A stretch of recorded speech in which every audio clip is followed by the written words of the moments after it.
हम बढ़ते हैं इंडस्ट्रियल लोकेशन को अफेक्ट करने वाले कारक।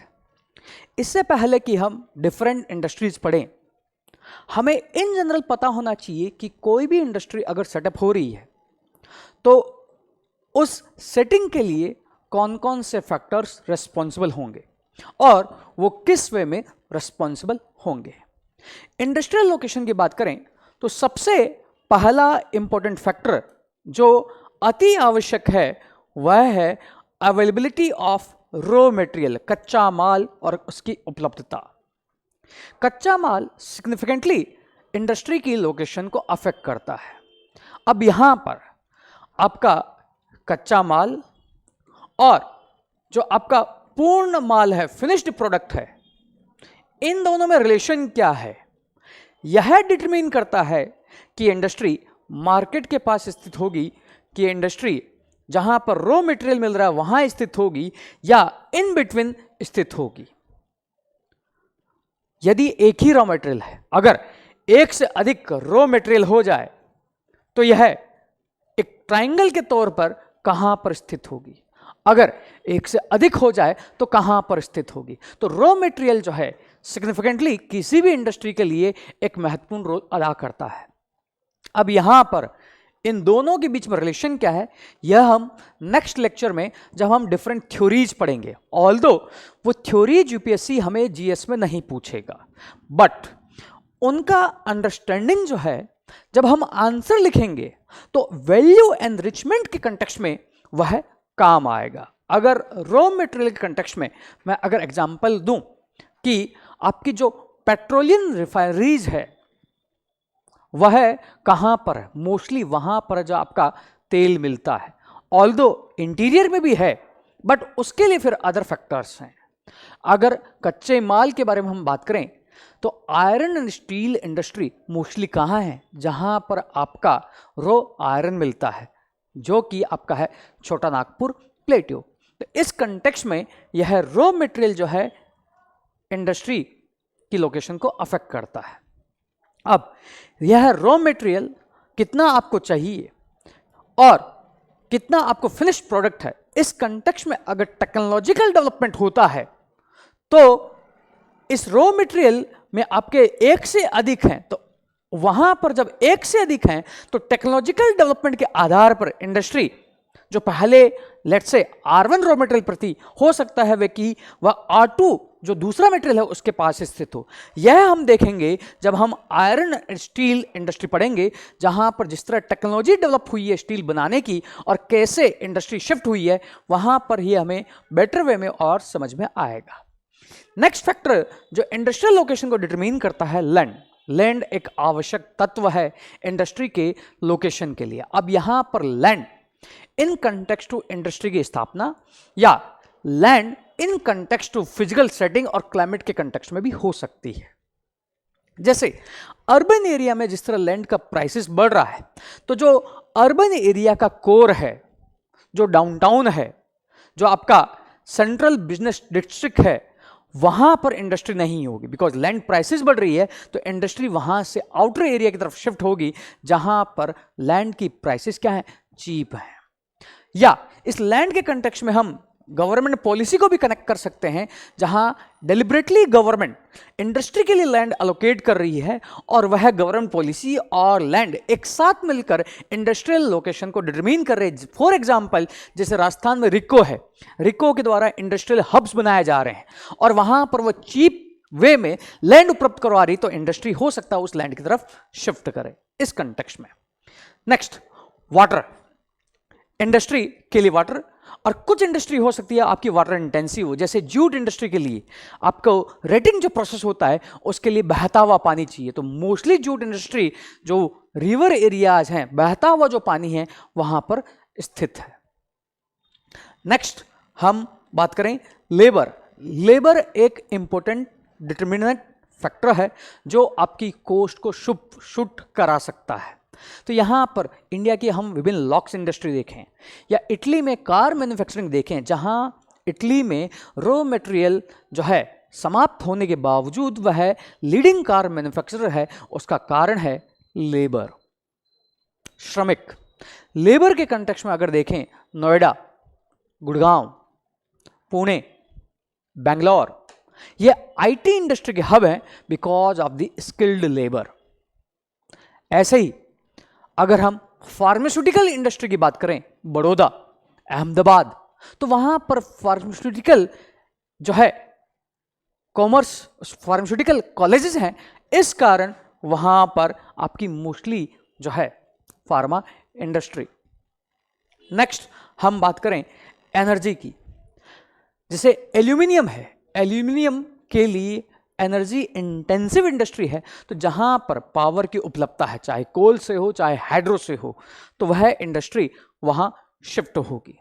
फिर अगर हम ट्रांसपोर्ट की बात करें, तो अगर ट्रांसपोर्ट डेवलप है, जैसे हम दिल्ली मुंबई ग्रोथ कॉरिडोर बना रहे हैं, यहां पर ट्रांसपोर्ट की इजी अवेलेबिलिटी है रेलवे के द्वारा और सड़क के द्वारा, रोड के द्वारा, तो यह हब जो है डेवलप हुआ है, उसका कारण यह ट्रांसपोर्ट नेटवर्क आप बोल सकते हो, और इन जनरल आप इंफ्रास्ट्रक्चर बोल सकते हो, वह कारण है इसके ग्रो होने का।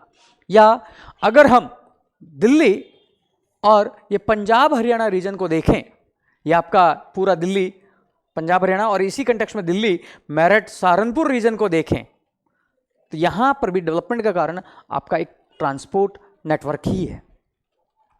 नेक्स्ट जो है कैपिटल, ऑब्वियसली बात है इंडस्ट्री स्थापना के लिए आपको कैपिटल की रिक्वायरमेंट है, इसलिए आप देखो इंडिया का वेस्टर्न लोकेशन मुंबई और उसके आसपास का एरिया जहां पर कैपिटल अवेलेबल है, तो गुजरात और मुंबई का ये जो वेस्टर्न पार्ट है महाराष्ट्र का, वह इंडस्ट्रियल डेवलप है बिकॉज ऑफ द कैपिटल। ऐसे ही कलकत्ता डेवलप हुआ था, जो पास हिस्टोरिक वे में कलकत्ता को ब्रिटिशर्स जो कॉलोनियल रूलर्स थे वहां से जो कैपिटल प्राप्त हुई, तो इस कंटेक्स्ट में कैपिटल भी एक इन्फ्लुएंसिंग फैक्टर है। नेक्स्ट मार्केट, प्रोडक्ट है, अगर वो प्रोडक्ट बिकेगा ही नहीं तो फिर प्रोडक्ट किस काम को, तो फिर इंडस्ट्री सरवाइव ही नहीं कर पाएगी। तो मार्केट एक इंपॉर्टेंट डिटर्मिनेंट फैक्टर है कि जो प्रोडक्ट बन रहा है उसको इजीली अवेलेबल हो मार्केट। जैसे इंडिया में वुलन इंडस्ट्री जो है इतनी ज़्यादा डेवलप नहीं है साउथ में, बिकॉज सर्दी ही नहीं है, तो वुलन के कपड़े बिकेंगे क्यों, तो वहाँ पर ये इंडस्ट्री नहीं है। वो इंडस्ट्री कहाँ है, लुधियाना और आपका नॉर्दर्न रीजन में मेनली है डेवलप्ड है।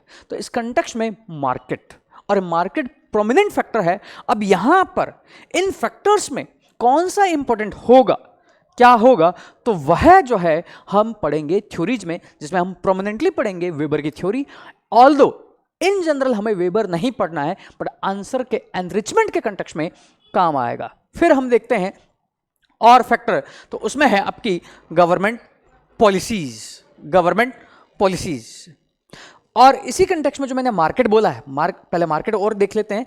मार्केट के कंटेक्स्ट में हम देखें तो यहाँ पर जो हमारी विभिन्न रिफाइनरीज हैं, जैसे हमने बरौनी में स्थित की है, गुवाहाटी, और यहाँ पर हमारी नाहरकटिया जो रिफाइनरीज हैं, वो रिफाइनरीज वहाँ पर सेटअप इसलिए नहीं कि वहाँ पर आपका ऑयल मिलता है, but because of the market requirement और गवर्नमेंट की जो डेलिब्रेट पॉलिसी थी, जो रीजनली अंडर डेवलप्ड रीजन है और बैलेंस्ड रीजन, रीजनल डेवलपमेंट करना है, जिस कंटेक्स्ट में डेलिब्रेट मार्केट इंटरवेंशन किया गया था, इस कंटेक्स्ट में ये है रिफाइनरीज जगह जगह स्थापित की गई है।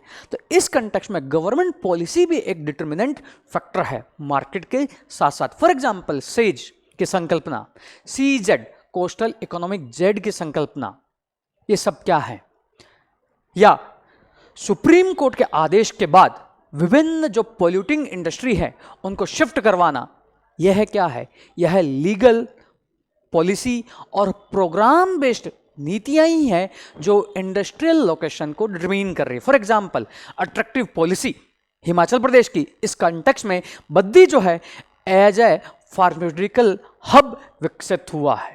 तो यह सारे डिटर्मिनेंट फैक्टर हैं कि इंडस्ट्री की लोकेशन कहाँ होगी। तो यह इन जनरल हमें जानने हैं, जहां पर यदि हमारे पास अननोन क्वेश्चन आता है, जैसे यूपीएससी ने एग्रो बेस्ड इंडस्ट्री पश्चिम में ही क्यों स्थित है क्वेश्चन पूछा, तो हम उन अननोन क्वेश्चन को इन विभिन्न फैक्टर्स की मदद से कर सकते हैं।